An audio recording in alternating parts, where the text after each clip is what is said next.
Hello, this is Dr. Hall. Let's talk about non-alcoholic fat liver disease. This is a metabolic condition that we can abbreviate as an NAFLD, and it is a very common disease. Then the prevalence is 25 to 30% of adults, and is defined as a hepatic steatosis. It's an abnormal amount of fat in liver that exceeds more than 5%. And this disease is like a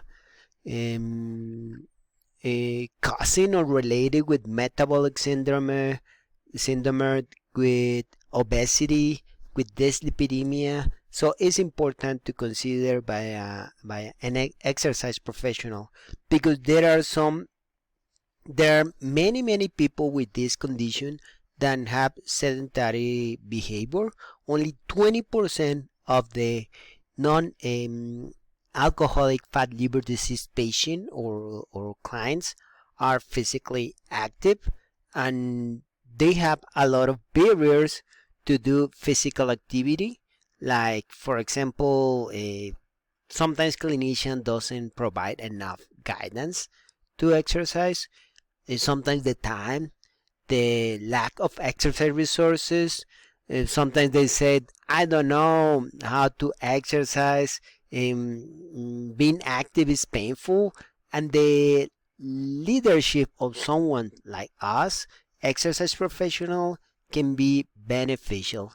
And non-alcoholic fat liver disease is considered to be an hepatic manifestation of the metabolic syndrome, and is strongly associated with obesity. In fact, rates of NAFLD have increased in parallel with the worsening obesity epidemic. And we need to consider some factors of the benefit of regular exercise, like improved liver health, decreased inflammation, some biomarkers, favorable change in body composition, that is important, change in vascular physiology, and gain cardiorespiratory fitness. And first, about improved liver health, just losing 5 to 10% of weight loss, you are going to have beneficial.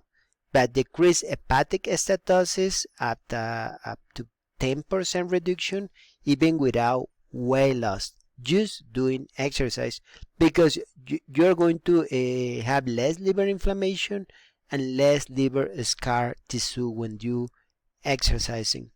Now we go to other factor than decrease inflammation. There are some biomarkers like interleukin 6 or C-reactive protein then are going to decrease, and also the abnormal liver enzyme levels in a lab examination of blood.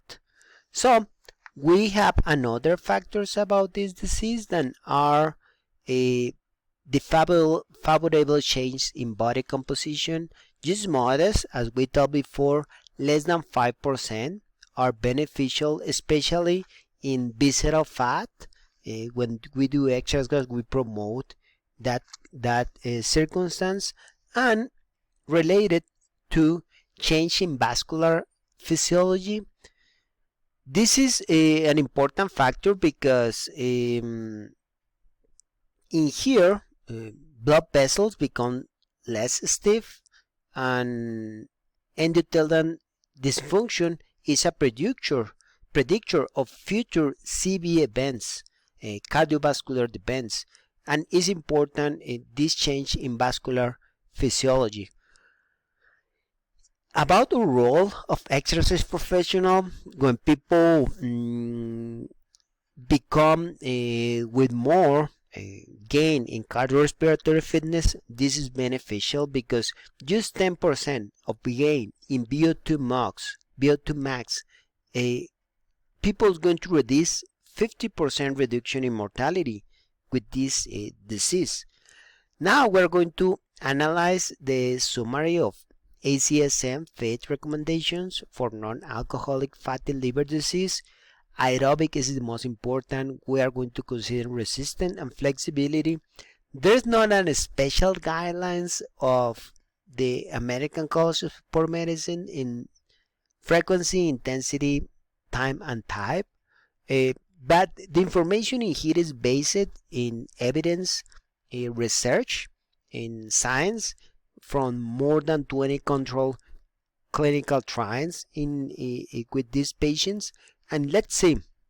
First, some of these guidelines, as I told you before, are from the American Association for the Study of Liver Disease, the European Association for the Study of Liver, and the American Gastroenterology Association endorsed the modified the FIT prescription.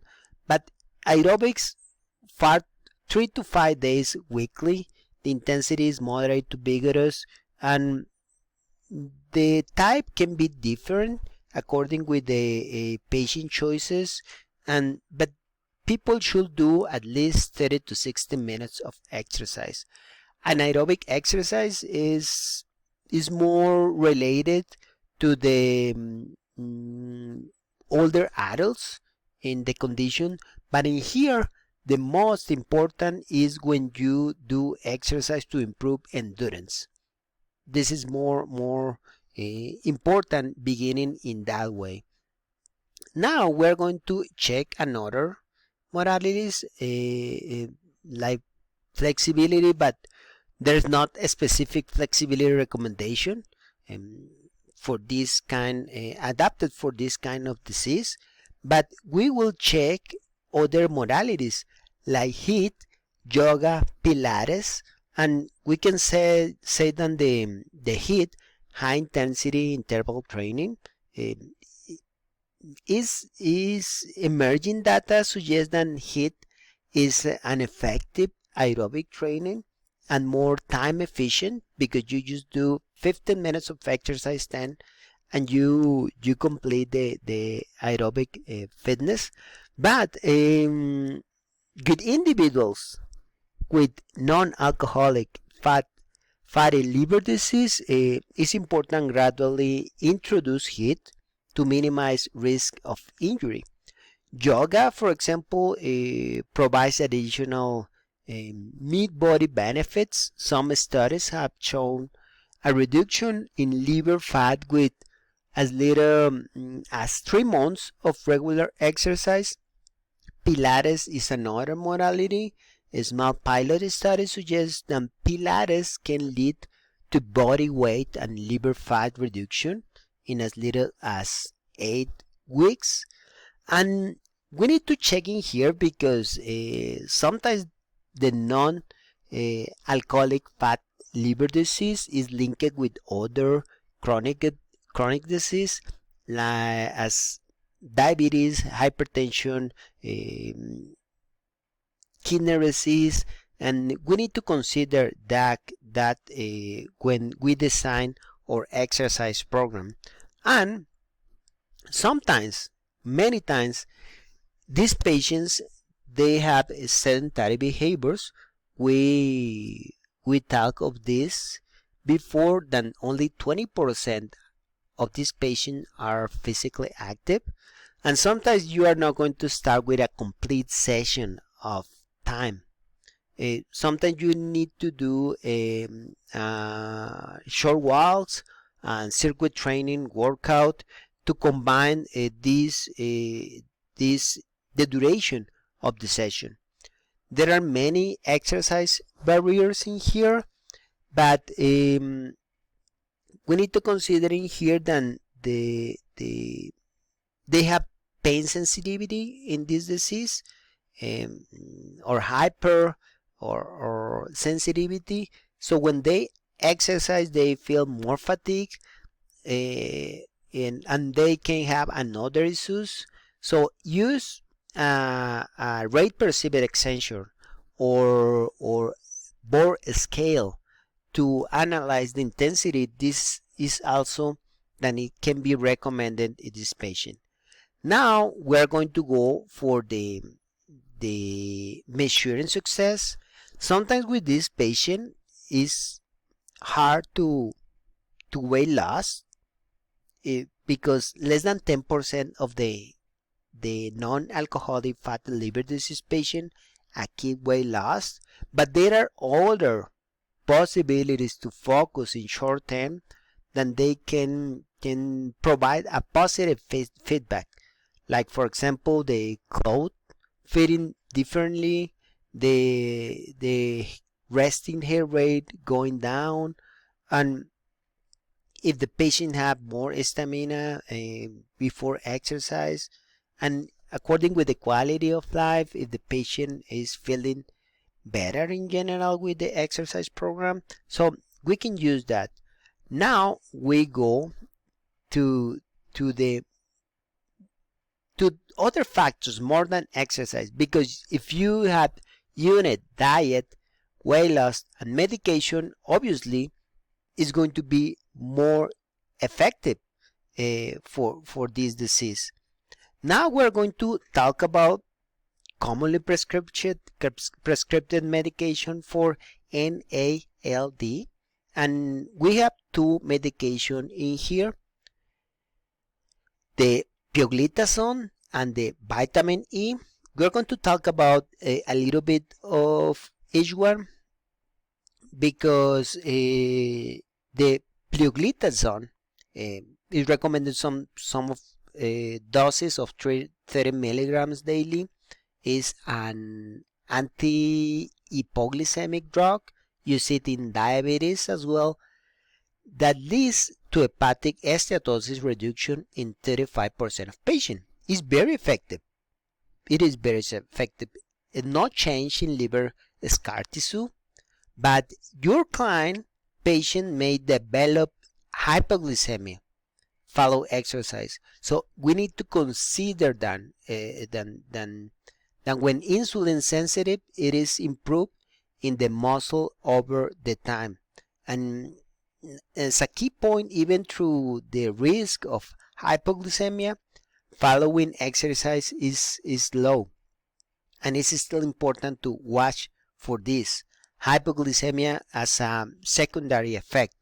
And now we have the vitamin E. The recommendation are 800 units, and is an antioxidant that can lead to hepatic steatosis, a reduction in 30 to 40% of patients, and small improvements in liver scar tissue, and may combat oxidative injury from acute stress of exercise on liver. And if a client asks about this medication, it is important we refer back to their treating provider to discuss if vitamin E is recommended as an adjunct to lifestyle modification. It's important we understand medication. We are not medical doctors, but we treat these clients in exercise. Now we're going to consider two factors when to refer to a provider. There are one, remember medication, remember pioglitazone. Sometimes it's going to induce hypoglycemia. When this happens, you can refer to a provider. And other thing is, for example, if your patient or client with non-alcoholic fatty liver disease is experiencing symptoms during exercise, like cardiovascular adverse, myocardial infarction, stroke, arrhythmia, heart failure, is important refer to a provider. Now we have the case study for this disease of non-alcoholic fatty liver disease that we're going to analyze in class. We have a Cheryl, the background. You're going to analyze in class the results of the screen, the safety screen, and if she does, Charlene, meet criteria to be diagnosed with metabolic syndrome. We have now two questions to answer about this disease. Here's the answer. And the next questions we have in here to discuss in class, and we have the answer. So we have in here the disease of non-alcoholic fatty liver disease.